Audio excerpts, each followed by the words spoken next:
Hi, I'm Laurel and I made this. Well, this is the box. I made that.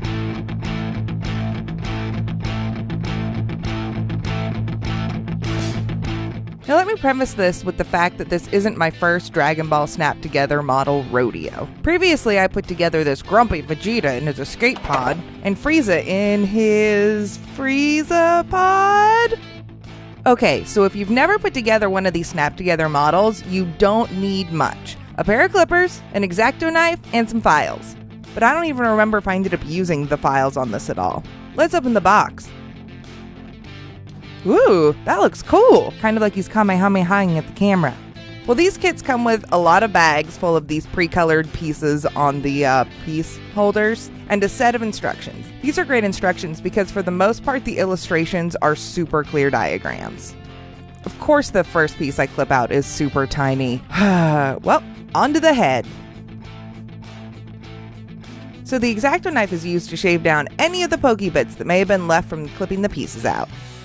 So the way they utilize the pieces to get all of Cell's green speckles on him is really cool. You snap together the dark green piece into the light green piece. Now his head fins use 3 pieces because it's got the little black smooth part on the inside. Next I gotta put together his face. I think it's crazy that the eyeballs are their own little piece. Well, then I just jam those into the head and pop the face on. Oh geez, there are 2 face options. How's a girl to choose? There was only one sticker in this model box, by the way, and it was for his yelly mouth. So now I have 2 faces, but I can only choose one to be his face forever. I can't make up my mind yet, so I'm just gonna set those aside and make that decision later. Instead, I'm just gonna move on to that torso. At first I was like, what the hell is this piece? Then I was like, oh, that's the neck. It's like I forgot necks exist. Well, this is the back piece, and obviously I couldn't figure out how to snap it together. It feels so weird just attaching his stinger to the torso. And another tiny piece. What I'm assembling here is the joint for his wings. Oh wait, I guess I do use the files. I found this wing joint kind of awkward to put in. I felt like I'd get it in, but then as soon as I started to add more stuff on, it kept popping out and was difficult to put back in under that black back piece. Going into the arms, I wanted to be extra careful as I clipped out the pieces. I was especially paranoid going into the arm assembly due to an overexcited assembly snafu on a previous model. Let's just say I learned the hard way on my first Frieza attempt. I sort of put his arms together backwards and then broke them trying to fix it. So I had to get another kit. Poor Frieza. So I made sure on this model to take my time with each arm so I didn't get the pieces mixed up. And these arms had way more pieces too since they were jointed. I even scared myself a few times because I accidentally had the joints twisted at weird angles and I was like, got them backwards! But then I was like, oh, phew. After creating a long pros and cons list with my husband, we decided to go with the yelly face. Can't change my mind now. Sorry, serious smirky face. Arms attached, and they're on the right sides. Victory! Man, these legs were super complicated. I was more stressed out about getting these right than the arms. I mean, look at all the pieces because his legs are so buff.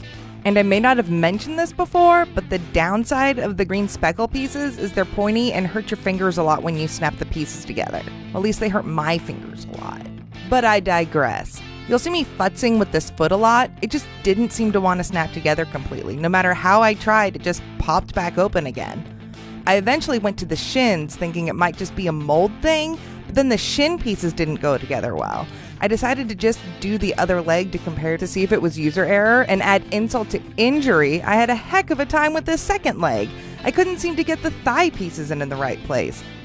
The downside about these snap together models is you have to be super careful if you snap things together wrong because they fit together so well, and you can easily break the pieces when you're trying to pry them apart so you can put them together correctly. Things aren't looking real great for leg number 1. The second foot snapped together super easy, and the shin even fit together perfect on this one too. Cue me carefully prying apart leg number 1 to see what I actually did wrong. Ends up I had the ankle ball joint in backwards. Funny how something so small can make such a big difference. The upside is nothing broke, and the legs looked identical now. Well, identical but left and right. Well, I jammed that cod piece on his, lack for a better word, underoos, and of course it feels secure, as a cod piece should. Still paranoid about putting the legs on wrong, I triple checked to see if I had the right ones in the right hole. Then when I put the first leg on... Okay, stick it back on and try again. And boop! There it goes again. This time I just left it off until I got both legs on there. Now I just have to connect the top to the bottom. It's like a reverse magic trick. I don't know why they didn't have me do this earlier when I put together the other hands, but now the instructions have me put together the Kamehameha hands. Gotta have those hands for that sweet, sweet spirit bomb orb thing. I love the look of the handheld orb. The other one just looks a little, yeah. Now I just have to make sure that he can pose in that iconic Kamehameha pose, because it looks super cool. Then his hands pop off. Well, trying again. You have to get these light beams placed just right, or it falls out. And then the hands pop off. God, he looks so cool. Personally, Imperfect Cell is my favorite cell, but you can hardly find figures of him anywhere. But I do just love this model. He's super fun to pose, even though I'll probably just keep him in this pose forever. I mean, I don't like that some of the sockets are a bit loose. I tried posing his wings and they just popped out of the sockets. And you have to be super careful switching out the hands because they'll just pop off. I really like these Dragon Ball figures, especially if you haven't put any together before, because they're way simpler than those large mecha ones. Have you ever put together any types of these models? Let me know down below. If you haven't, they're super fun and quick little projects, and he only took me about 2 hours to put together. Thanks for watching. Go ahead and like and subscribe, and I'll see you in the next one. Bye!